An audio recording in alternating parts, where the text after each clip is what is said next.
Hello, everybody, and welcome to another episode of the Power Up Podcast. This one is episode 72, and I am hosting for some unknown reason. Taylor's out of town for this one, and for some reason my microphone is absolutely loud as. There we go. Taylor's out of town, so I've been thrust into the hosting seat, as it were. No pressure. No pressure, yeah, I know, right? I don't think I've actually hosted one of these yet, but that's all good. So as usual, I'm joined. Everything. Hey, what? First time for everything. Yeah, I know, right? So as usual, I'm joined by Andrew. How are you today, good sir? I'm doing great. How are you guys doing? Pretty decent, I'd say. Pretty good. Pretty good. Yeah. What have you been playing this week? So last week I talked about a fighting game, the newest and greatest, Flappy Fighter on iOS. Oh yeah. Fantastic. Yeah. They came out with an update, and now you get to play as Splashy, who is like the Ken of the Flappy Fighter universe. Okay. It's pretty awesome, man. Yeah, you can cancel into they call it a flap around kick, which is a great name for a spinning hurricane kick. Yeah. But I'm loving that game. It's so dumb in the best way possible. That's free, right? On the phone. Yeah, it's free. If you want to put some money into costumes, you can. But it's this fun little free thing.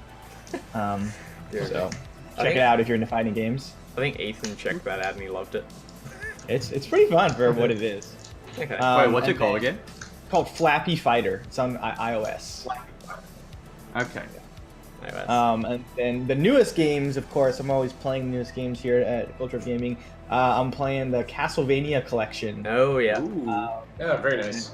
Recently came out from Konami, who's a company that makes video games still, apparently. And it's cool. Cool. Yeah, it's cool. It's neat. I'm playing on Switch just because I feel like that's a good place to play it on the go. But it's out, I think, on everything. Yeah. Yeah. And it's got some cool stuff in it. Yeah, it's got like Castlevania 1, 2, 3. It's got and 4, the one for Super Nintendo. It's got some Game Boy ones, which I just toyed around with, don't seem great. Oh, okay. But they're there. I thought it only had the 4 for some reason, but apparently it's got more than that. It's got 8. Yeah. It's got interesting. Bloodlines, which apparently is really good. I haven't played. Yep. I'm toying around, and then this really interesting one is one called Kid Dracula, which is it's like a Famicom, like a Japanese released game only, and for the first time in the US you can play it, or wherever else outside of Japan. It's pretty cool. It's more Mega Man-y than the Castlevania. So you actually get powers. I got a homing shot after I beat the first level. So it's cool. It's got a lot of charm to it as well. So. Okay. Nice. Okay.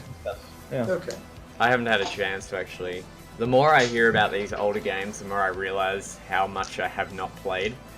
And then you go once you've kind of been overexposed in a sense to modern games, you go back to the old stuff, and I just there's some old games that you can get back into, but most of the old stuff is just like, nope, I'm really good. I'm good here. Even like games like Morrowind or something like that. It's just so kind of.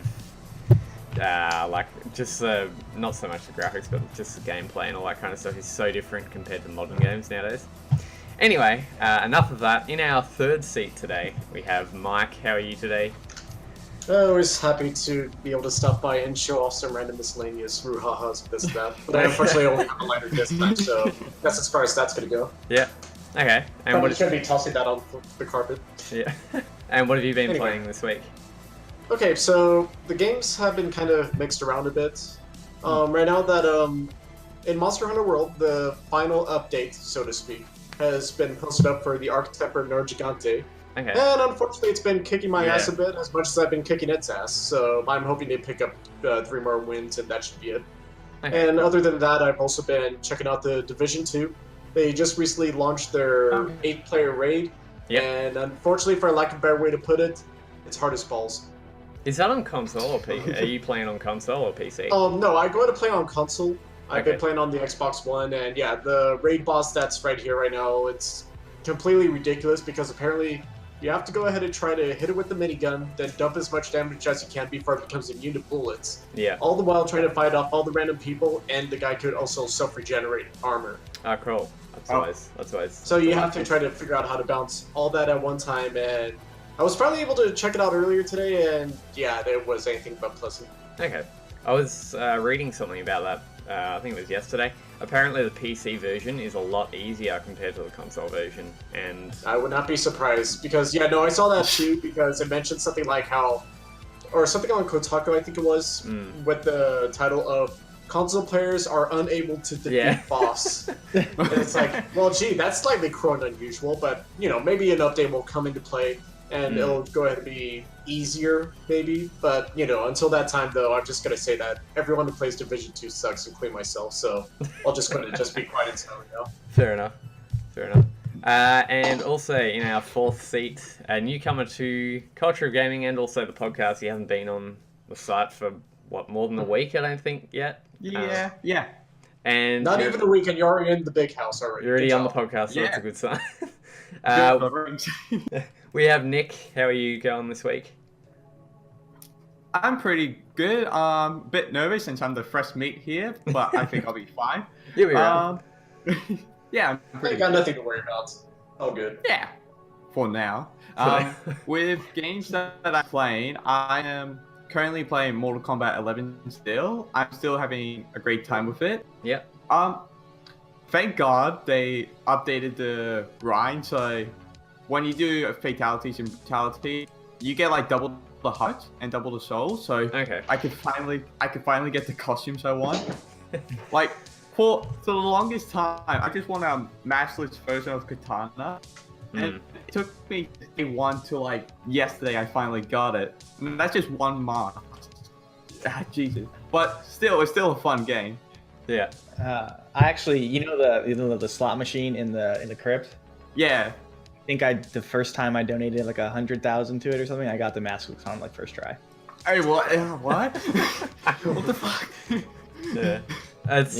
Apparently, I don't even play her. So. Go for it, Andrew. Sorry. No, I don't even play Katana. So yeah. Okay. Well, I guess that's cool.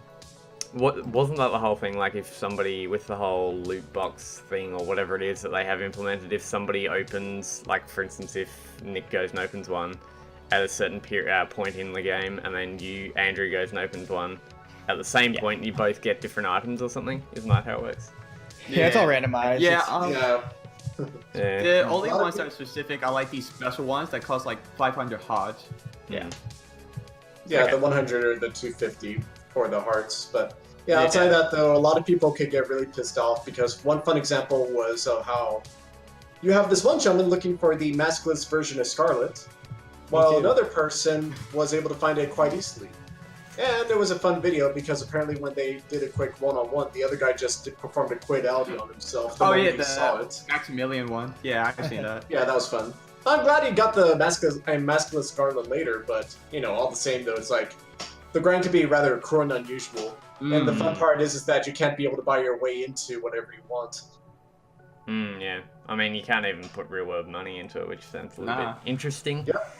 I love the whole push of the whole like loot boxes now, you know. Oh, we're not going to do loot boxes and we're not going to do microtransactions and all this stuff that EA and whatnot have been doing. So it's just funny as. Anyway, enough about that. So, of course, you can find Culture of Gaming on cultureofgaming.com. That is our main site that this podcast is affiliated with. We also have a Facebook page, which is facebook.com/Culture of Gaming, and also a Power Up Podcast Facebook page, which is facebook.com/Power Up Podcast, I believe it is. Power Up Pod, it actually is. We also have a Twitter that is mainly associated with the site, twitter.com/Culture of Gaming. Of course, we also have a community Discord, which you can find down below, and also on the sidebar of our main site as well. If you just go onto the homepage, it's just right there on the right-hand side, so make sure you join that one. We are going to be doing some E3 predictions and a bit of a few other things as well, posting some prediction videos and all that kind of stuff, so pretty decent content on there, I'd say. Of course, we also have Twitch, which if you're watching right now, you are obviously right here, twitch.tv/Culture of Gaming as well. We have a MySpace page, which Taylor insisted on, which does not even, we don't do, but anyway, myspace.com/Power Up Podcast as well. What am I missing? We have Instagram as well, instagram.com/Culture of Gaming. And that youtube.com/cultureofgaming. Yeah. And I believe that is kind of it, I believe, for the whole promotional side of things. So jumping straight into gaming, I don't think I'm missing anything else. Well, one other quick thing you forgot to mention, that if at any time, if the audience wants to go ahead and ask us any questions while we are live, feel free to ask, and we'll be happy to go ahead and stop everything just to answer your question. Stop the presses and we'll answer it straight away. We'll stop the whole live stream. Like that. Yeah, precisely. Of course, the best places... You're worth it, people. The best places to ask us questions is on our Twitch, which we are live streaming right now, or on our community Discord for future episodes. If you join that, ask us anything and we'll be sure to answer it in future episodes whenever we go live. And also on our Twitter as well. If you ask us there, then we'll see it straight away as well. So jumping straight into gaming news, it looks like Andrew's taken off or something. Disappeared somewhere. Disappeared somewhere. We have our leading topic for the week, which is of course the Sony and Microsoft strategic partnership, which is going on. This was announced probably, I think, 3 or 4 days ago now. On the 16th, it was 2 days ago. 2 days ago. Or at least according to Microsoft's official website. Okay, yeah, I'm on the Microsoft site. It says May 16. So apparently Microsoft and Sony have teamed up to collaborate in a new cloud-based solution for gaming experiences and AI solutions. So I'll just read a little bit from the article here. Okay. Sony Corporation and Microsoft Corp announced on Thursday that the two companies will partner on new innovations to enhance customer experiences in their direct-to-consumer entertainment platforms and AI solutions. Under the Memorandum of Understanding signed by the parties, the two companies will explore joint development of future cloud solutions in Microsoft Azure, I think that's how you pronounce it, to support their respective game and content streaming services. In addition, the two companies will explore the use of current Microsoft Azure data center-based solutions for Sony's game and content streaming services. By working together, the companies aim to deliver more enhanced entertainment experiences for their worldwide consumers. These efforts will also include building better development platforms for the content creator community. Now, this article goes on and on and on, so I'm not going to read the whole thing. But basically, Microsoft and Sony are teaming up to try and, from what I understand, to try and secure the whole kind of online aspect of gaming. For instance, like games like Apex Legends or whatever, to make sure that cheaters and whatnot don't get in, and to kind of ensure that everybody has a safe experience online. So what do you guys think of this whole thing? Is this a good step? Is this kind of a bad step for Sony and Microsoft? Is it good to see them kind of working together? What do we think? I mean, obviously it's not like one box for everything. I don't know if you guys, sorry, I had to step out for a second. That's so good. But it's like interesting at least, right? Like it seems like the thing against Google, like Google's doing Stadia or whatever, and they're just like, oh, hey, they're doing this. We should do something, guys, because they just might eat our lunch. So maybe we should not let Google take over. We eat their lunch first. I mean, Microsoft has the infrastructure, right? And Sony probably wants to piggyback off of that. Yeah. So. Yeah. I wonder who approached who first, if Sony approached Microsoft or if Microsoft approached Sony. Honestly, I would say that it would probably be Sony approaching Microsoft. Because you have to bear in mind that Microsoft, they're computers first, then gaming second. Yeah. And of course, they have plenty of cloud programs already, so I wouldn't be surprised that if there was any approaching, or someone approaching someone, it probably would have been Sony approaching Microsoft just to help boost up their systems and be ready for the next generation, or however they choose to use the cloud services. Exactly. But that's just a wild guess. And especially with the rise of Apple and Amazon and all these other random companies that making gaming studios, like Sony and Microsoft probably feel a bit threatened, so they want to team up a bit. Yeah, that makes sense, and it's kind of like what we discussed, I think it was last week, about the whole Madbox thing. As soon as Stadia was announced, they're just like, nah, we're out, bye. See you later. We can't be bothered competing anymore. So, but I don't know, I'm kind of on the fence about this, to be honest. Like, I think like the current console makers and producers and whatnot, like Sony and Microsoft and even Nintendo, kind of need to team up to kind of not let get a video game streaming take over, in a sense, because that is kind of a real threat in today's gaming industry with, I reckon, in like a couple 5 or 6 years or so. Yeah. The whole streaming thing is going to be taking over. And it's good to see that Microsoft is kind of doing their thing as well with the whole project. xCloud? xCloud, that's it. That's the one. But at the same time, I kind of feel like Microsoft kind of needs to focus on themselves because of what's kind of happened previously with their previous, like the whole Xbox One generation. That was, in my opinion, quite a large flop. The whole Xbox One X. Keyword quite large. Quite large, yeah. The whole Xbox One X thing as well, like that was marketed so badly. They're just like, if you want this, come and get it, but we've got no real reason for you to come and buy it apart from yay 4K, but what can you kind of play with it in a sense? Well, I mean, it's more basically loyalty than it was incentive, honestly. Because, you know, really if that was the case, then of course Microsoft would just be as worldwide as the other two.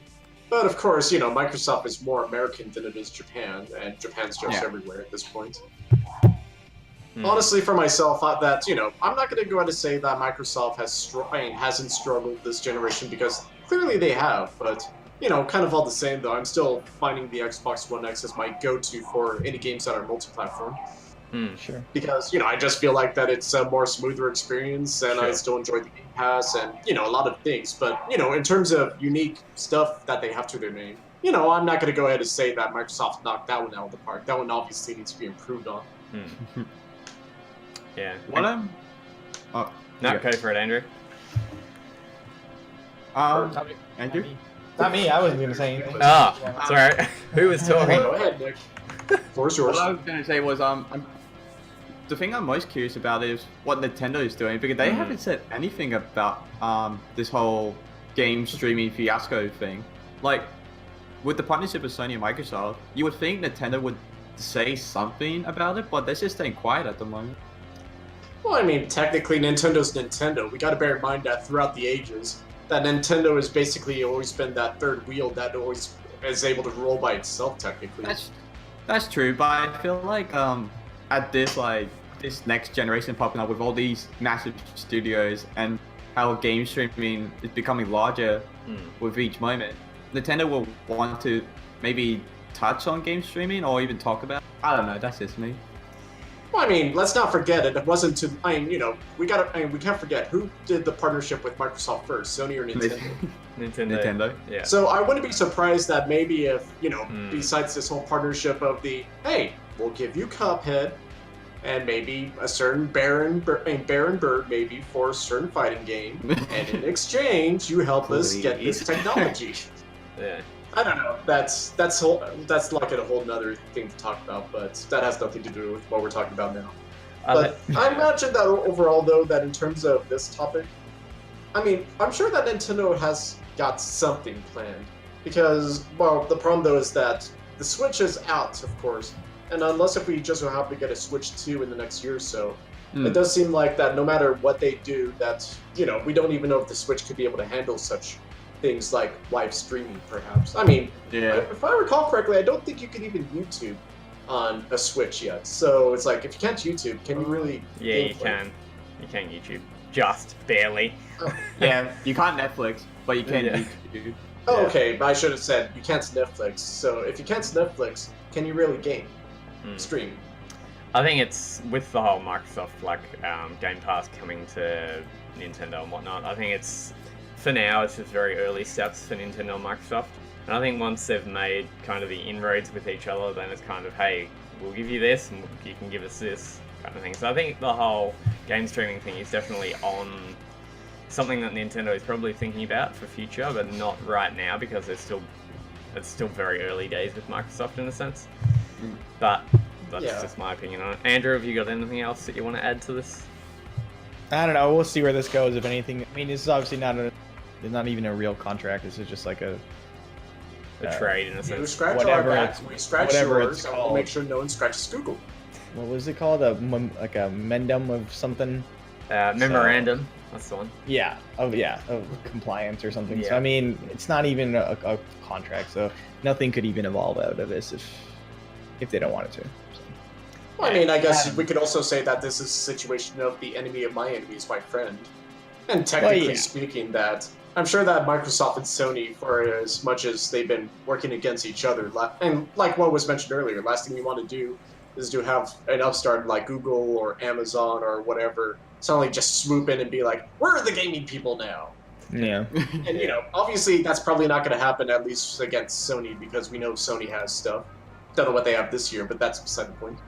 But, we'll see what happens, and, especially since we're kind of like starting to go into a home stretch for E3, maybe this will be elaborated on in the upcoming weeks, perhaps. That Microsoft may go ahead and take like a good 5 minutes to say, oh, by the way, we're going to be helping out Sony with yada yada. Or, I mean, I don't know if they're going to state that directly, but they could go ahead and say that, we partnered with Sony for the next generation of gaming to go ahead and bring you a cloud service like that has never been seen before, and, stupid nonsense like that they could go ahead and make a pitch for. But as far as that's going to happen or not, we'll see in the coming next month. Yeah, I'll just say next month, because saying the coming weeks is like, no, I'm pretty sure as we get closer to E3, we're going to start getting those teasers left and right coming up here pretty quick. If there are any in this case. Interesting question. With Sony pulling out of E3, do we and Microsoft taking Sony's spot in a sense to try and extend their influence at E3, with this kind of deal, do we think that Sony may make an appearance like on the Microsoft stage? No. Nah. As lovely as that would sound and as cool as that would sound, if that was to actually happen, you could hear so many people online on both sides just yelling betrayal. Yeah. And I don't think Microsoft would want to let Sony take any stage opportunity for what they show, whether it's the next-gen console or whatever the initiative has or anything like that. I'm not so much saying that Sony's going to show games, but kind of, hey, we're working together with Microsoft. This is what you can get out of it, in a sense. This is what we're going to be having. Well, we don't even know as to what extent Sony at E3 is going to be this year, because, for all we know, Sony is going to make it like a last-second announcement of saying, hey, come join us after the Nintendo Direct, and we will go ahead and have our State of Play Episode 3. We'll promise it will at least be better than the first two put together. True. And, at this point, though, I'm just kind of wondering if that's actually going to be the case or not, because, the last State of Play, not to get too off topic, but the last State of Play, it was better than the first, but then again, we didn't really get that many new things other than the Final Fantasy VII Remake confirmed not dead. But then Square's going to have the opportunity to go ahead and showcase that, of course, so, it's kind of hard to say what else is there, but again, we'll probably get to that later on in the show. Yeah, probably. So well, it's definitely, I know what we're going to talk about, so we're definitely going to talk about that in a bit. True. Andrew, any closing thoughts at all?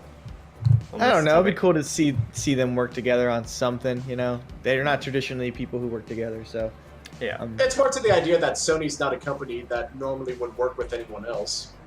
I mean, yeah, that too as well. But like, they're direct competitors, so it's interesting to see them at least in talks about something, whether it's gaming related or not. We'll find out. There's nothing wrong with sharing technology, at least to be able to do that much. It's not like I'm going to be saying I want Halo on my PS5 or I want to play God of War on my Xbox. But I do!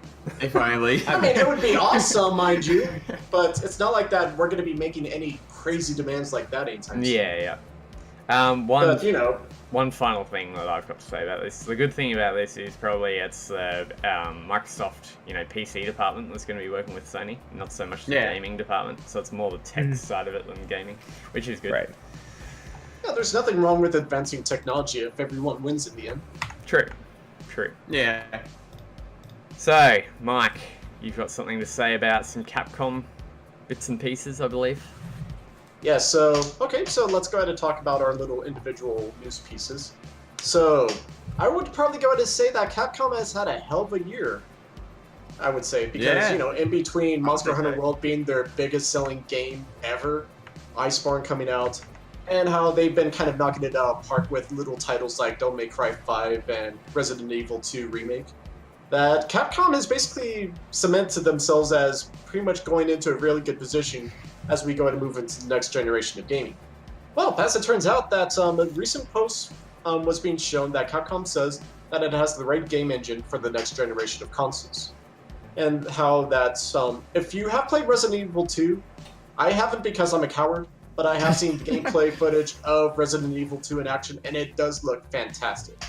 So what it's going to be though is that, as a quick quote, quote from the management of Capcom, the games we developed using the RE engine during the current hardware generation have received critical acclaim. And from the early stages of building this engine, we kept the ability to augment it for next generation and development in mind.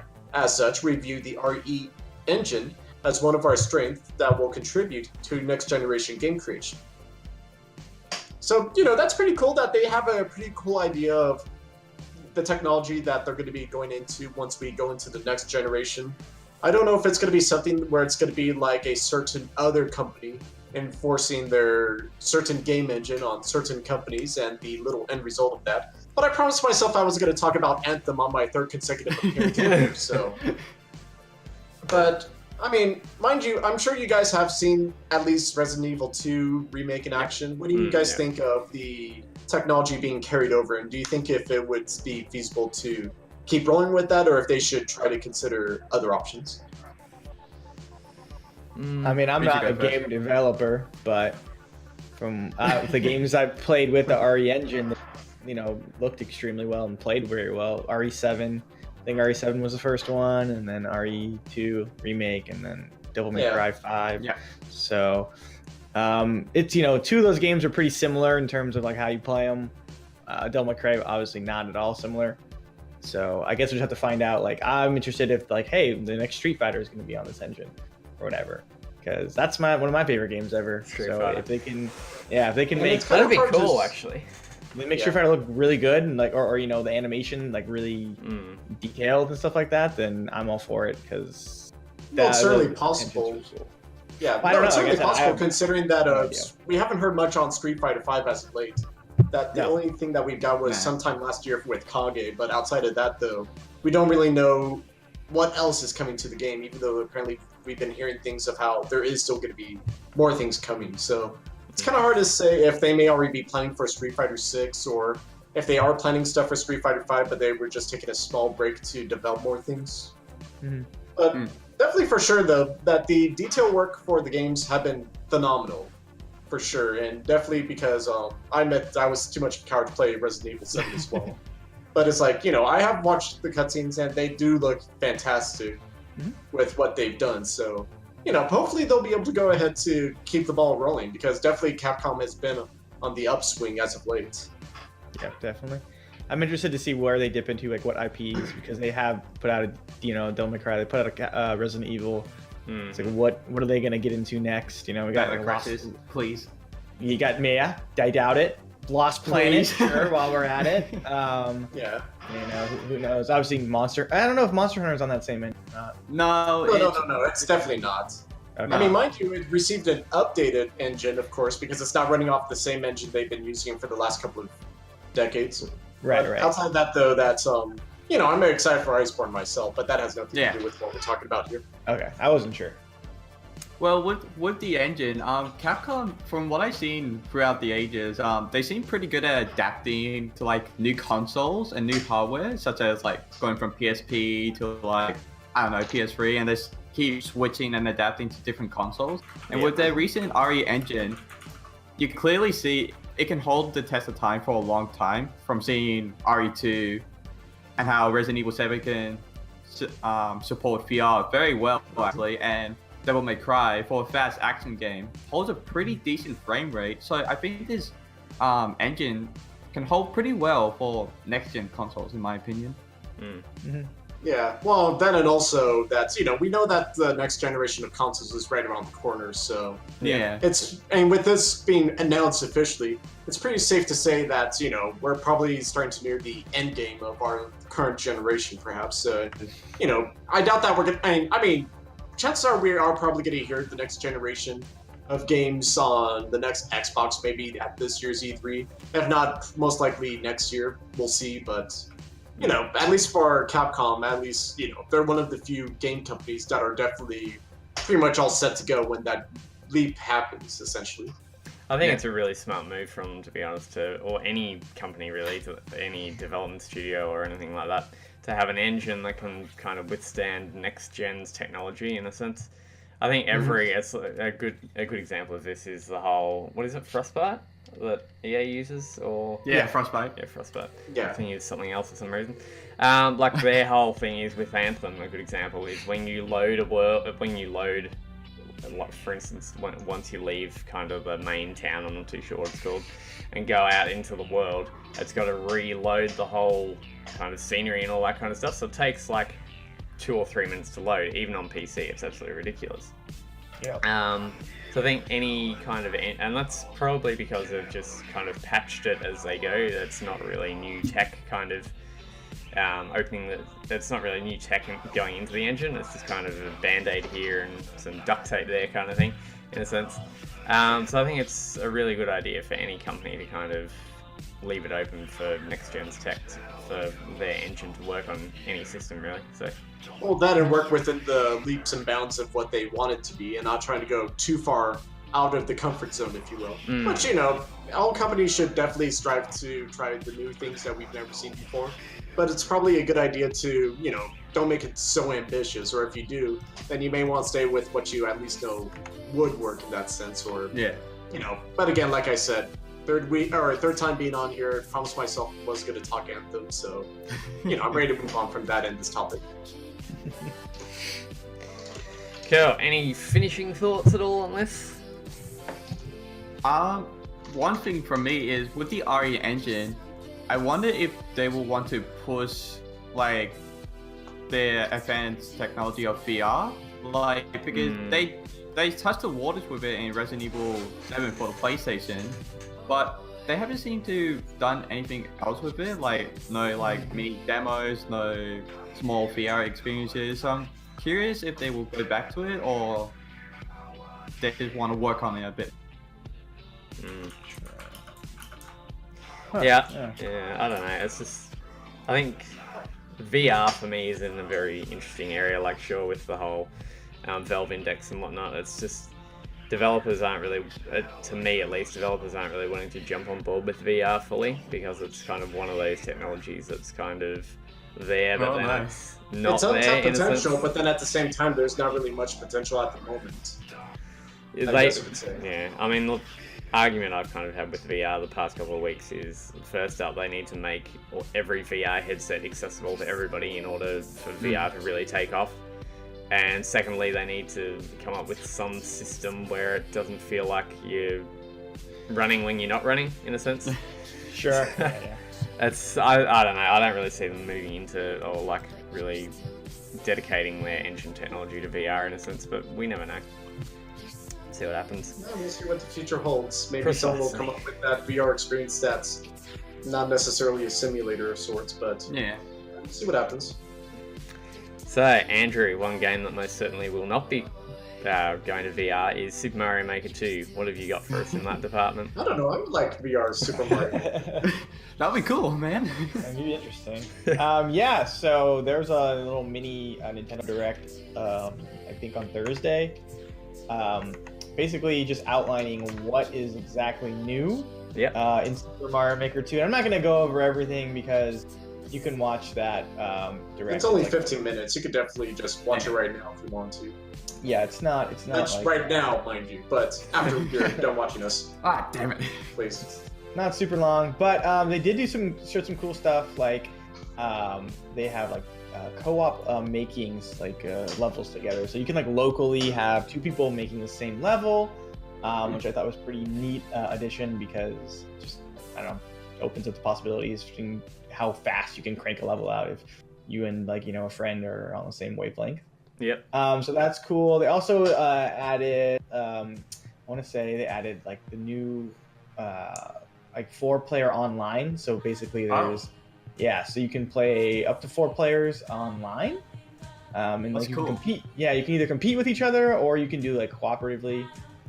So there's like a versus mode or a co-op mode. So like all it takes is one person to get to the end and like the whole team wins. Okay. So that's cool. And I think you can also do that locally as well with the co-op stuff. Okay, cool. So it's, yeah, because I was a little concerned that Mario Maker 2 would just be like the same game just on Switch. Yeah. It seems not to be the case because they're getting a little weirder with like all the stuff. Like you can just like get in dry bone. If you know are familiar with dry bones, he's like the little dry turtle. You can like get in his shell and like not be melted by anything. Like they're like just doing random like cool stuff with you know, some of their little characters. And then there was one really big one, which was, there was the like the 3D land, is it, maker kind of style? 3D World, yeah. 3D World? Okay. Oh, okay, yeah. Yeah, so it's not 3D per se, like it's still 2D, but like this one is different because you can't just, it's based on, you can't just like switch. Like normally you can just be like, oh, I actually want to switch to the Super Mario World, and everything will just kind of like palette swap, you know, transform itself. Yeah, it'll like replace like, you know, the Goomba from Mario 1 to the Goomba. Okay. Super. This one you can't do that. It's like completely different from each other. But it looks really cool. And like Cat Mario's in there and like just a bunch of weird stuff. Enemies, clear pipes. Dude, Cat Bowser. Yeah, they've added. Oh, and probably I'm probably excited for is the story mode, which is like 100 levels, and they're all made by Nintendo. They're probably just more like idea like helpers, like, hey, look what we did with this tool. Maybe you could do something else with it. But as someone who's not great at making levels, that's join the club. That's pretty. Yeah, you know, I'm not good. Like, you know, what was like Little Big Planet. Oh yeah. All that stuff. I couldn't take the time to like really sit down and make one. I made one in Mario Maker 1, but I was more about just like playing and having fun with the weird worlds that other people did. Scribble notes was too much for me. But are you guys? The word "hat" is too much. Are you guys Mario Maker fans?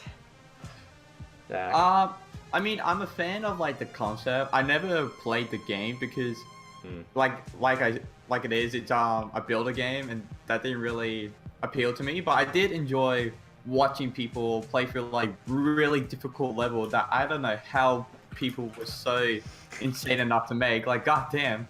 Yeah. Did you say Yata when they succeeded? Oh no, it's kind of a thing to where it's like for those really high-end difficult ones. If you go to complete one of those things, you yell Yata, which is basically something along the lines of "I did it" or "Congratulations" or something. Oh, okay. But no, definitely for sure, I'm kind of in that same boat as well. I didn't get the chance to play Super Mario Maker since I was kind of moving away from the Wii U at the time, which much like everyone else, so whoop-de-doo there. But essentially, though, I am actually quite excited for this now because I had a passing interest in it because it's like, oh, okay, they're adding in slopes. That's cool. They're doing this and that. They're probably going to add other things, but, you know, it's probably just going to be the same game. But, you know, no, I'm excited for the story mode because it's going to serve like a fun little, well, you see how they did this thing? If you want to, you could apply it to your stage too. Right. And then at the same time, it's like for those really difficult nightmare levels that people could put up that like only like 0.05 people would go ahead and pass. I'm actually would like to see if there may be something that happens where it's like, that could be a 4-player competitive, if you will. Like you have 4 people in this near impossible circumstance, all just trying to go ahead to beat this one near impossible stage, and that would actually be quite exciting to watch. So, and there's one other thing I'm going to say, but I'm going to hold off on that for just a brief second. Sure. I mean, for me, it's the whole building a world kind of thing is too much for me. Like, there was something in... Oh yeah, I'm not that good at that either, I should say. Yeah. Sorry. There was just something that I was reading in Game Informer about a completely different game. I'm not too sure what it was called. Basically, you just, for the whole story, you just got to build the world around you to progress the story in a sense. Okay. Any game like that is just, for me, I'm not creative, I guess. I'm not a very creative person. I'm restricted in that area, I guess. But the whole like adding of a story, I don't think previous Super Mario Makers have had like a story mode in a sense. So the whole adding of a story mode. There wasn't one in the last one, so. Yeah, the whole adding of a story mode is something that I'd be very interested in. But I mean, some people get their kicks in the sense from creating a level. I would get my enjoyment from kind of completing the story mode in a sense. So I might pick it up for that, but I'm I haven't even played Super Mario Odyssey yet, so. And I've had a Switch for like 8 months or so. I know, right? I don't know, go ahead and get it when you get the chance. It would be worth it. The problem is Nintendo games are too expensive. That's the issue. Actually, funny you should say that because there was 2 things I was going to say. The first one was at the end of the presentation, they did actually mention the special offers that they had. Right. The first is, well, almost. Because what it is right now is that the first one is that you could be able to get Super Mario Maker, pre-order it on Nintendo Online, and you could go ahead and get it for $70. And what this does is that it will go to get you the game, and it will give you 12 months of free Nintendo service. Which, considering how online heavy Super Mario Maker 2 is going to be, it's like 12 months right there for you. And if you're paying any services right now, or if you're currently paying for it right now, it's just going to stack on top of it. So enjoy. And then the second one... Oh, okay. Oh, sorry, go ahead. No, you go ahead, finish. And then the second offer was their digital passes or something like that, to where it's like for $100, you could be able to go ahead and download 2 games at any time. And, you know, the example they used was that you could go to get Super Mario Maker 2 and Smash Ultimate. And if you go to get those, it's like saving $20 altogether by buying the 2 passes. And, you know, you could get Super Mario Maker right now, pre-order it, and then you could hang on to it and say, like, you know, I want Pokemon Sword and Shield, Sword Edition, who knows. Then, you know, you can hang on to the pass, and then once it starts to get closer to it, you can just throw the Game Pass, whatever it is, to it, and then you'll just go ahead and get that once it comes out. To me, that is just a cheat's way of doing a giveaway. Just being brutally honest. Like, that's, I mean... Hey, I don't do digital all too often myself. But, you know, for the people who do prefer to download their stuff rather than get the physical copies, you know, all the more power to them. Yeah. I guess I won't. I'm a bit brutal on Nintendo sometimes. To me, it's just like the games are overpriced, and the whole $70 thing for a game and 12 months of Nintendo Online. Technically, that would be like a like an $80 value right there. For exactly. $70. So you're saving $10. Like, great. I mean, give it for $50 or something. That's just the way I see it in a sense. Some people want to save those $10 because they're cheap like that. Who knows? I mean, sure, that's all good, but I mean, if they're trying to do kind of a giveaway in a sense to, hey, come and buy our service or come and buy this new game, give it to people a little bit cheaper, in my opinion. That's just what I think. Yeah, that's kind of how that is. But the other thing I was also going to mention was for what we mentioned earlier about the 3D world. In fact, I'm working on an article about this right now, but that's going to be tomorrow, but I'll give you a quick sneak peek. Do you find it strange how they went ahead to show an extra space right next to Super Mario 3D World on that pick a game style kind of thing? Oh, yeah, they did kind of leave that open, but... I mean, mind you, for all we know, it's just going to be an awkward open point, but a lot of people have been noticing that. A lot of people have been questioning if, like, say, later down the road, there will be free DLC or something with one more Mario style. So, what would that Mario style be? Odyssey, maybe? And, you know... I wouldn't be surprised if it's Mario Bros. 2. Yeah, no, Mario Brothers 2, that's kind of like the big one that everyone's pointing towards.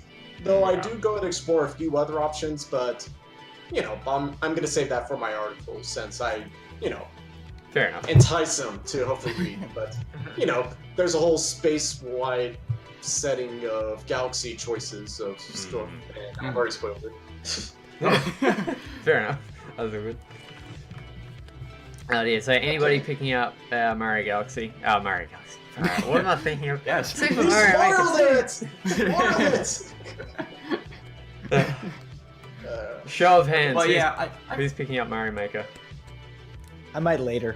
Because it's coming out in obviously June, like fun. which is pretty quick. Well, they'll have E3 to go ahead and push it even further with their invitational, so, you know, the naysayers will probably be able to think twice maybe at that time, but we'll see. Bless you. Just a silent sneeze. Good mute. No, I saw the little mute icon. Yeah, I mean, I might pick it up, but I'm not. Maybe not. I don't know. It depends, really. If Nintendo's game prices drop, then sure.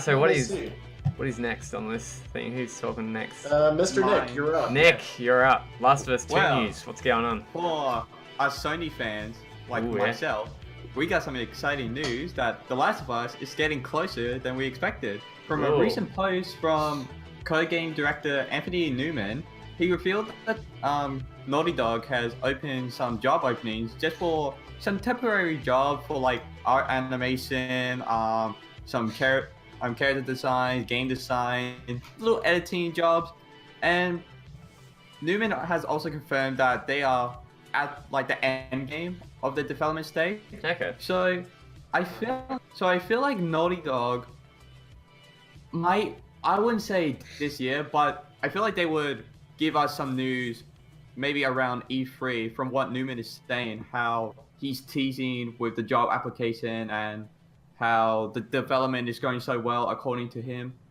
And according to many other developers from Naughty Dog. So what do you guys think about this? Launch title for PS5, anyone? I think that's I mean, technically they did it with the PS4, so who's to say they wouldn't do it for the PS5? Mm-hmm. True. Yeah, it could be the same situation where they kind of had the last big hurrah being The Last of Us, and then they kind of transfers over. Yeah, because they did that with The Last of Us 2. Like, they had it on PS3, and then they ported it to PS4. The first one. Yeah, the first one, yeah. I actually saw something relating to CD Projekt Red as well about this. It's funny because Naughty Dog said that they're coming to the end game, and so is CD Projekt Red with Cyberpunk 2077. They're saying that they're like a couple of months out from completely completing the game development on that. So, Nice. Well, we got to bear in mind that which conference got to showcase Cyberpunk last year? Microsoft did, right? So don't be surprised if at this year's conference that, you know, they may either start off with Cyberpunk or they could also be able to wrap things up as well. And we probably see a release date attached to it, maybe. Well, CD Projekt said this is the biggest year at E3 because they claim to have, they're going to definitely show Cyberpunk, but they also said they have another project to show. So I'm pretty sure they're confident with their The Witcher product. No, so apparently they're working on, this is completely outside of the whole Last of Us thing, but anyway, completely off topic. Apparently they got 2 other projects, as well as CD Projekt Red, in the works, and they're not The Witcher, and they're not anything that we know about. They confirmed that a couple of months ago. Yeah, I still need to play The Witcher. Do you know another game I also still need to play? Yeah. The first Last of Us. What? Surprise, surprise! I haven't played The Last of Us, so my interest in The Last of Us 2 is kind of dirt level at the moment. You know, but with all due respect, it's not like I don't understand why people are excited for The Last of Us. Yeah. The gameplay for The Last of Us just never caught on to me, and again, coward. Yeah, for me, the gameplay of The Last of Us is like the weakest aspect. So with The Last of Us 2, although I'm really excited for it, I wouldn't say it's my most anticipated. That belongs to Death Stranding, but yeah, who knows what's going on with that game? Yeah. Like, I'm just thinking... we may not even hear about it this year, actually, now that I think about it. Sony's not going to be there, but anyway, go ahead. Yeah. I'm just thinking with, like, The Last of Us Part 2, with the... I don't know how to describe it. They just finished the last scene, so from what that seems, they still gotta do, like, edit it all together and, like, make sure the game actually works, probably make the multiplayer work, so... Do you guys think about late 2019 or most likely 2020? I'm putting my money on 2020. Yeah, it's not coming out this year. I don't even know next year. Well, I mean, not to go ahead to talk about yet another game, but I'm sure you guys talked about the documentary of God of War at one time or another. We brought it up last Honestly, I'm looking at the development of The Last of Us 2 Part 2 as the same as God of War, to which I would not be surprised if we go ahead and hear that, you know, The Last of Us Part 2, if it gets an announcement this year, we're not going to get a 2019 announcement, but rather we'll probably get an early 2020 announcement, and then we'll probably going to be a front runner at that time. But, you know, I mean, if it happens in 2019, all the more power to Naughty Dog. I'm not going to be up in arms about it because... You know, as far as I see, a lot of people are looking forward to it, and if they want to take their time making sure that's as much of a masterpiece as God of War, all the more power to them. Go for it. I still think PS5 launch title is probably going to be what they're going to go with because it is kind of the only kind of confirmed game that they have so far. Sony. Like, we don't know anything about Death Stranding. We don't know anything about what's it called Horizon Zero Dawn 2, which they're actually working on apparently. So I would say this is definitely going to be like their main heavy-hitting launch title for the PS5 that they're going to really push with. That's just my I think it's honest though that the reason why that they skipped P3 this year is that they don't have anything to wrap things up with PS4. I know that's not the case, but you know, the sarcastic part of me that doesn't like Sony is kind of saying that loudly right now. Andrew, what were you gonna say? I was gonna say, what's that other one? That game they have? It's the samurai. Ghost of Tsushima. Yeah. So, I mean, By Sucker Punch. Yeah, they got stuff. We'll see if it comes out this year. What they're gonna do. I wonder if Shadows Die Twice took a bit of the wind out of that game, though. I wonder. I mean, they're completely different. I feel like, but we'll find. I mean, that's what it seems like. I don't know. No, they're going to be different. Don't get me wrong. It's just that a lot, and you know, much like how Days Gone might have been hurt a touch by The Last of Us Part 2, that I wonder if that might also apply here as well. Even though in this case, they're two different companies, so who cares in that standpoint? Yeah, I mean, maybe Days Gone did really well, apparently, sales-wise. And that's still number one at the moment, I think, in the UK. Yeah, it's still doing really well. Did really well in the UK, not as well. Actually, did really well in Japan as well. It just didn't do great in the United States. Or it did fine in the United States. It got like second behind Mortal Kombat. So. Well, I mean, I'm glad that it did well enough, essentially. But, you know, it's like, I'm pretty sure it would have done better if The Last of Us Part 2 was not taken into consideration. Because it's like, you know, it's your zombie fix while you're waiting for the next not-zombie fix. Yeah, I guess. I feel like Last of Us is more of like humanity. It's not as like mainstream as like they were making Days Gone. Like Days Gone is just like all this it's like a mishmash of like Sons of Anarchy, Walking Dead. You know, just it takes all TV popular tropes, and then sticking them together. Whereas like Last of Us was this weird thing that just like if you played it, you know it was really good. But if you look at it from you know, ongoing theme, like, oh, it looks nice, so, you know, but I just don't have an interest. Yeah, it reminds me a lot of what's that TV show called? The one with there's so many alien TV shows. Some kind. Oh, okay. I thought you were gonna say Walking Dead. What's it called? It's just there in my brain, but I can't think of it. The one where aliens come down and then like the whole of humanity gets wiped out, basically, like every other TV series, and then they're called, what are they called? Skippers or something. They're called the aliens. That's a cute name. Skitters or something they're called. I can't remember what it's called. Oh, whatever. But The Last of Us Part 2 kind of reminds me of that because it's a lot more kind of humanity and survival, more so. Think of a Defiance? No. Far out. This is going to bother me now. But anyway, that's all good. Aliens called Skippers. I have no idea where to go off. Yeah.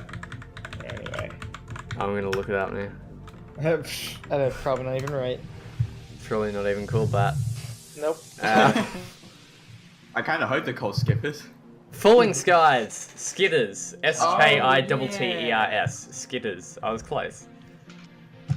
So The Last of Us reminds me of Falling Skies a lot. If you haven't seen it, it's a really good TV show. You should really go and see it. It's old and it's all finished now, but whatever. Anyway. Okay. Anyway. Speaking about games that are not finished, but never mind. So any parting thoughts on The Last of Us Part 2? Looking forward to it? Not really looking forward to it? What do you think? I like Last of Us 1 a lot. I bought it twice, so... Fair. 3 times for me. Yeah, so... Still need to get it once for me. Also, that multiplayer is, like, surprisingly really cool. So... Yeah, it's really fun, so I'm hoping they can expand on that. If they can do something similar, like... I like the tight deathmatchy stuff they did. So if it's, you know, if they can, you know, make that a little tighter, shooting feel a little bit more natural and all that stuff, definitely put some hours into that game. It was really fun. The first one was good, and the second one was probably even better. So, excited. Yep, best of luck to Naughty Dog. You know, knock it out of the park again. Set a standard. Show that single-player games are not dead. I mean, they did Uncharted so well. That was such a great series, Uncharted. That was so Hey, good. keep the ball rolling, I say. Exactly. And I don't even like zombie games, but I absolutely loved The Last of Us. Yeah, same. I hate horror stuff, just do not like it at all. But that was a really good game. Yeah, I respect The Last of Us. I'm just not going to play it. Or if I do play it, it's probably not going to be for a while. Fair enough. I'm really looking forward to it. I just hope it meets... Well, for me, I never thought it needed a part 2, so I hope it, like, meets the standard of what it's trying to prove. We'll see. Fair enough. So on to something that is apparently delayed again. Good old Ubisoft. This is gonna hurt. Skull and Bones, once again, is delayed. Whoop-de-doo. So they're completely skipping it at E3. They're going to show absolutely nothing. And they are doing a TV show, which we already know about, which is now 100% releasing before the game. So everybody's going to kind of picture the TV show in a sense when they play the game, and it's probably going to be completely different. So I'll just read a little bit from the article here.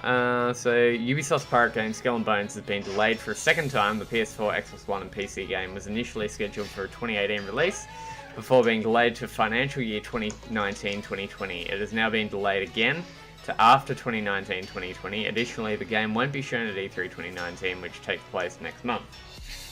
Ubisoft revealed the news today in an earnings report.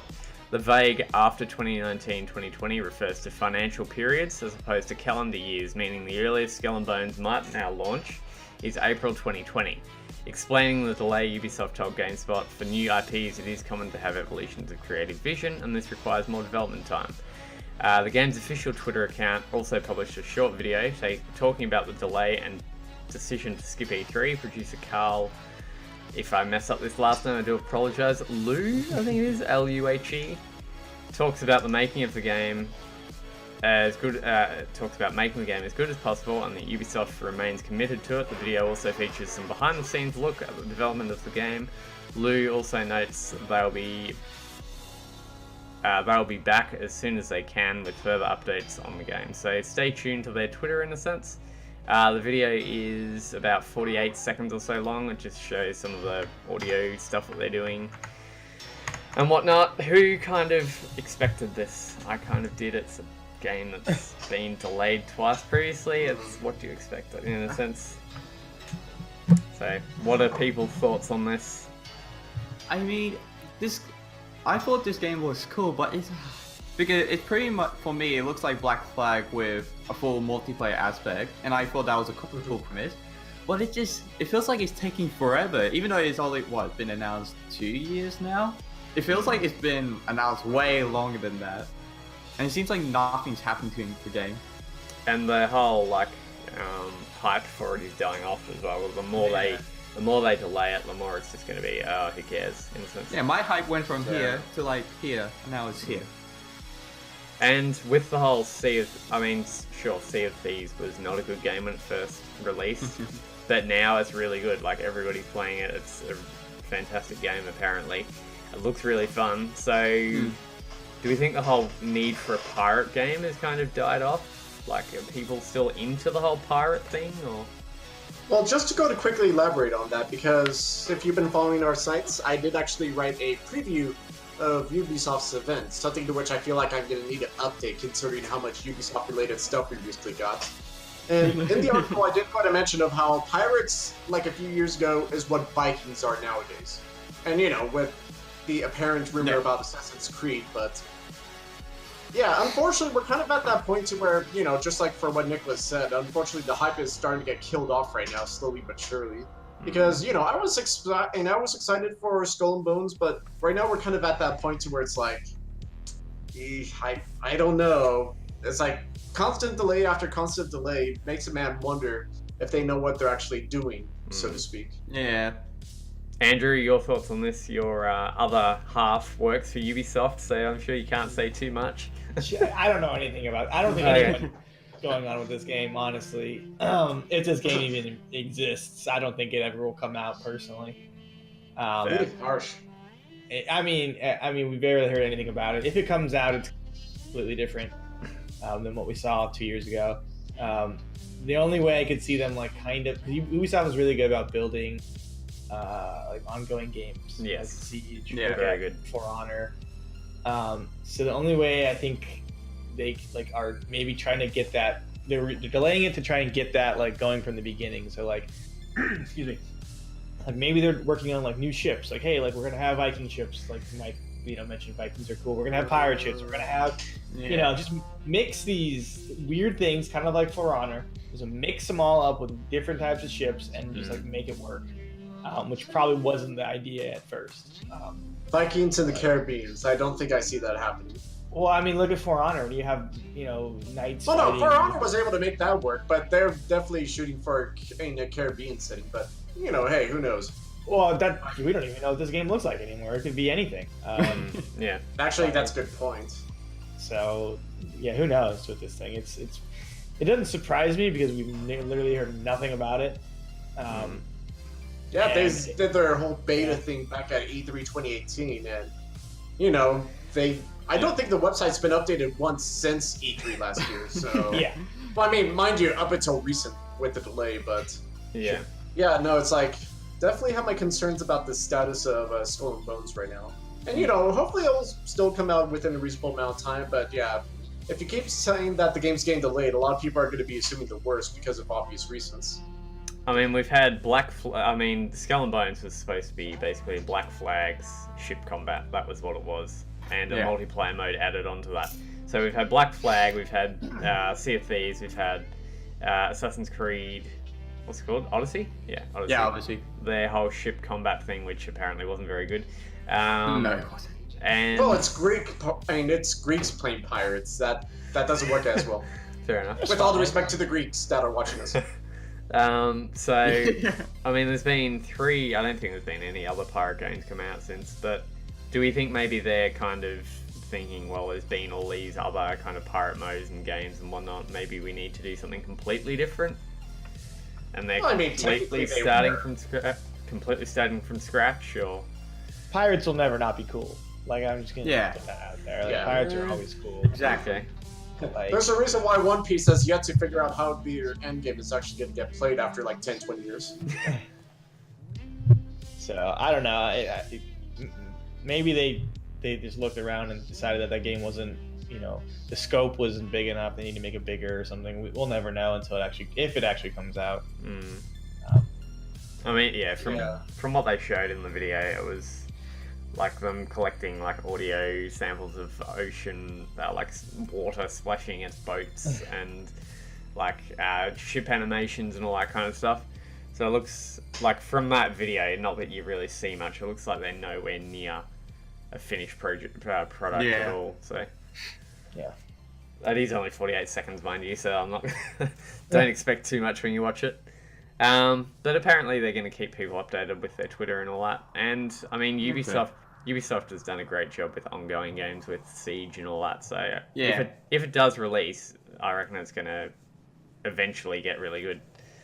I have an interesting question. With this delay and next gen is popular, do you guys think it'll pop up to next gen only, or will it be across platform? I doubt cross-platform is going to be a possibility, but I mean, it's a possibility in the sense of how if it keeps getting delayed, then of course it'll probably get pushed to the next generation maybe, but we'll see what happens once we get closer to it. I mean, if it is going to be next gen, they're going to have to probably change the update the graphics, yeah. Restart from scratch again. Who knows? I mean, they're probably already creating an engine for Beyond Good and Evil 2, so they might even, and that's going to be next gen, so they've probably already got an engine lined up for next gen consoles. So they might just convert it all to that and just chuck it on PS5 and Xbox 2 or whatever. It's going to be good. Anaconda, heck yeah! But I don't know. It's in a very interesting area, this game. So I'm not really expecting anything from it, to be honest. It's kind of hard to say what Ubisoft is going to have planned for E3 outside of, what was it, Breakpoint for Ghost Recon? True, yeah. Do we think they're going to show that this year? Well, no, they're definitely going to show that this year because, they're going to show something for The Division 2, they're going to show something for Breakpoint. They're probably going to mention Beyond Good and Evil 2 again and say how the game is still in development and pre-alpha maybe, who knows. And, they're going to have like a whole bunch of things, but it's like at the same time, it's kind of hard to figure out what exactly is going to be coming up with Ubisoft, because it seems like the two big ones that everyone was looking forward to, or at least in terms of new IPs, or new-ish IPs, was Beyond Good and Evil 2 and Skull and Bones. And it seems like that for those two games, we have no idea where, if even the year that's going to come out, let alone when specifically it would come out. So, Yeah.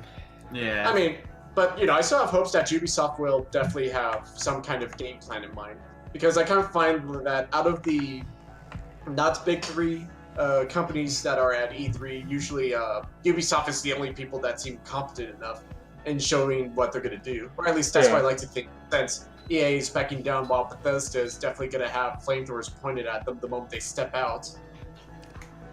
Doom, whatever it is called. What's it called now? Doom Eternal. Doom Eternal. Yeah, that's the one. Well, I mean, Doom Eternal, yeah, that's probably going to help save them, but outside of that, everyone's going to be singing Country Roads while they go ahead and get ready to open fire. Yeah, that's just sad they're not going to show Elder Scrolls 6. I want it so bad. Elder Scrolls, the space game, so many miscellaneous things. But no, definitely for sure, I think that's the Bethesda press conference is probably going to be just as entertaining as Devolver. Yeah. Fair enough. Devolver is going to have a more credible show. Just watch. I mean, apparently they're going to be anti-consumer again this year, so hooray. Hey, by all means, continue the legacy. Fantastic. We need to see how what's-her-name continues the story while murdering every single person in the studio audience while they cheer on. Yeah. Idea. That was great. Weird thing. Yeah. I'm still keen for my friend Pedro, to be honest. So can't wait for that. It's going to be so good. Anyway, so that just about does it for news, I would say, for this week. Okay. Any other... anything else that anybody wants to bring up at all, like news related? I did. Finishing thoughts. Might not be video game related, but Anthony, are you aware that your country has gained a lot of fans apparently after their Eurovision entry? What? You know what Eurovision is? Yeah, I know what Eurovision is. I've got no idea. No idea what it means. So. Australia went really hard in Okay. Eurovision. Who did With they some, send? It's Kate just the Miller Netherlands one. Hideki? Kate who? Kate Miller Hideki? Heidke? No idea who that is.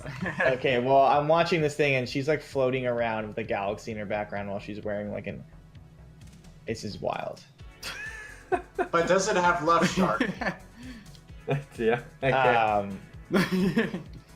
I don't know what's happening. But I don't know. Nothing will ever top the Super Bowl performance of what's-her-name riding on top of a robot Voltron while you have Left Shark doing its own thing. Oh yeah, that was a thing. I just posted a video in our Discord if you want to take a quick look, but... Sure. Meanwhile, Andrew loses 20 IQ points a second. This is pretty great. Yeah, okay. Cool. These podcasts are fun. Yeah. I was going to bring something else up, but I can't remember. Oh no. Congratulations, Andrew. You horrified Anthony out of his thoughts.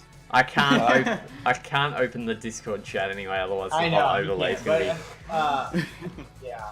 But anyway, Eurovision's pretty fantastic if you guys are unaware of what that is. It's like a European singing competition. It's so weird. It's so weird. Everything is so weird. I'm watching it right now and I'm flabbergasted. Ah, that was what I was going to bring up. That was right. We're getting Rick and Morty season 4. Oh yeah, I did see that. Oh yeah. Yeah. I haven't not watched season 3 yet, but Yeah, same. I probably will eventually.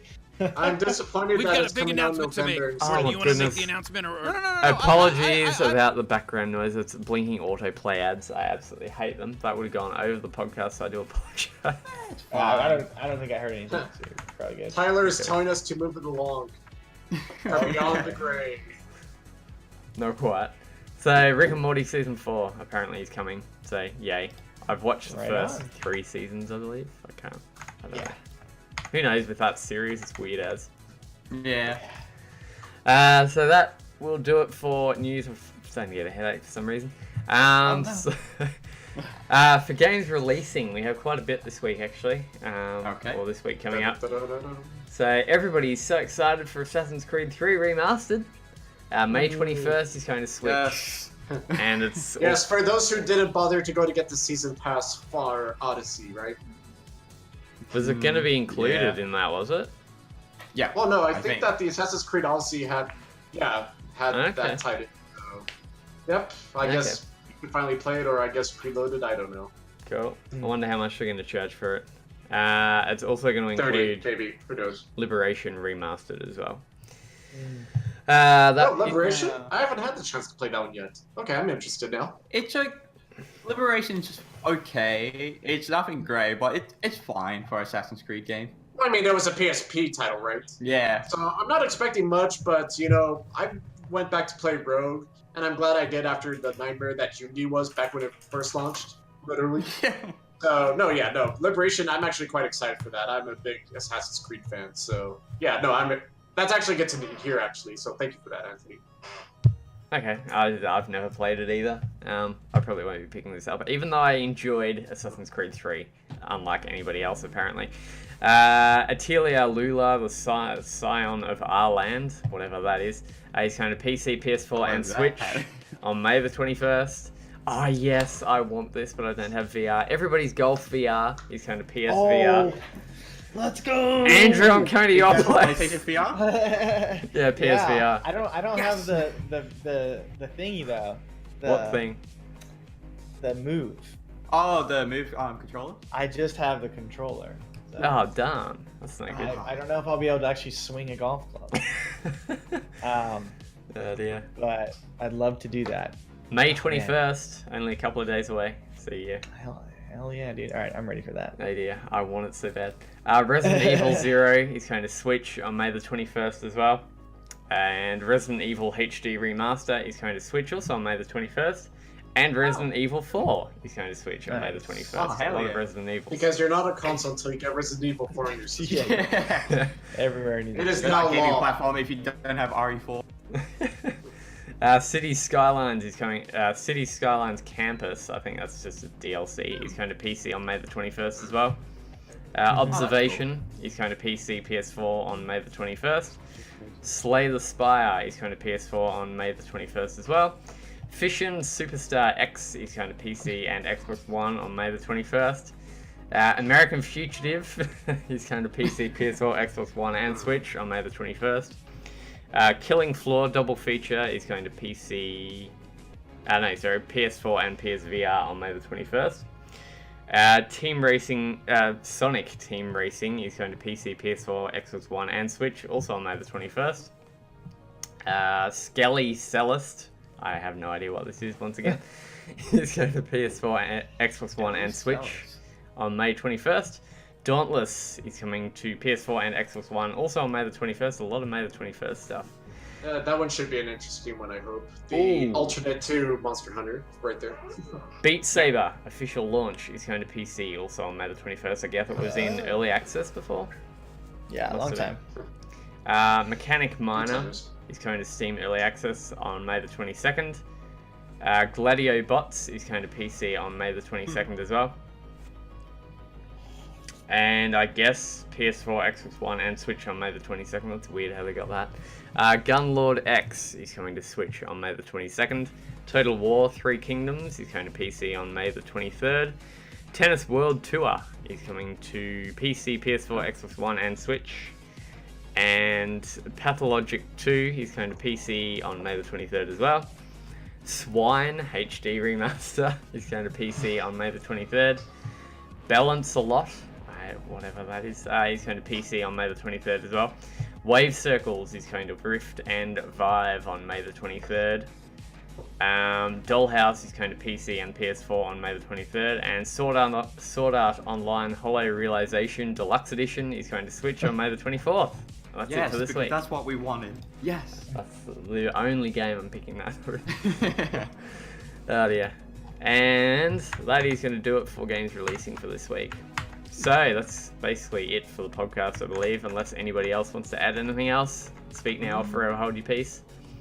So why does the person on the singing right now have a giant pole shoved up her while just swinging all over the place left to right? So she can float in the galaxy, dude. Yeah. It's a There's no floating when you're on a stick! Culture of Eurovision, everybody. I haven't invented floating ability yet, alright? Relax. Yeah, anti-grav. I'm sorry, I just watched the video and it was only 30 seconds, but I'm now more confused than I've ever been in my life. That's how I want it to be. Oh yeah. It should be. So, Andrew, where can people find you on the internet? Of all places? You can find me Twitter, Instagram, at Duronski, SKI. Come say hi. Probably get back at you. Cool. Every time you say your social media, you cut out for some reason. Every single week. Well, hopefully 1 week it lasted so that everyone knows. Everyone knows. Mike, what about you? Okay, if you want to go and follow me, I am at MAS8705 on Twitter. I don't use Twitter that much. I'm still trying to figure out how to set up a personal blog for myself. But until I do, I am over at Culture of Gaming. I go ahead to write a wide variety of articles. If you ever want a request for any weird article to be written up, feel free to tell me which one you'd like to see and I'll see if I can do it. Other than that, I'm basically here at Culture of Gaming, so yay. Yep, cool. And Nick, whereabouts are you located? If you want to find me on Twitter, I'm Notorious Nicola, because I didn't know how Twitter handle worked. And my Instagram is notorious.nicholas. And my YouTube is also Notorious Nicholas, where I make like sort of in-depth gaming videos and some fun one-off let's play videos. So if you're interested in that, go check it out. Cool. And you can also follow me on Twitter as well. Same Antman19. I do not post much. I mainly do the social media and whatnot for the site. But that's basically it for me. I do all of the Facebook and everything else. So that's going to do it for this week. Thank you everybody for coming on over and joining me. Thanks Andrew, Matt, Mike, and Nick. I was going to call you Matt then for some reason. Matt says you're welcome. Sure. Thanks to people following us on Twitch. We appreciate it. Yes. Yeah, thank you so much. Interesting username. Of course, you can also check out our E3 coverage, which we will be doing for most of the events and whatnot. Andrew, you are going to be attending E3 as well, so hopefully you bring us some awesome content. Boots on the ground, E3! Heck yeah! We're moving up in the world. Yeah, so we'll be there shooting video, I believe, shooting some video, talking to some people, interviews, hopefully, hands-on. Yeah. We'll see what they let us play with and mess around with. Cool. So it should be an interesting time. Awesome. And Taylor will also be attending that, as well as Matt as well. Mm-hmm. So hopefully you guys have some fun times there. And I'll be doing all the live so that we get more tickets for next year. Do lots of coverage. So once again, thank you for coming on over and checking out the podcast. For those of you who are watching, hopefully you can join us next week at the same time, same place, 3 p.m. Pacific Standard Time on twitch.tv/Culture of Gaming. And you can probably find this episode on everywhere that you watch podcasts. iTunes, Podbean, Google Podcasts, whatever it's called now. They keep changing their name. But yeah, hopefully you can catch us next week. How do I end this stream?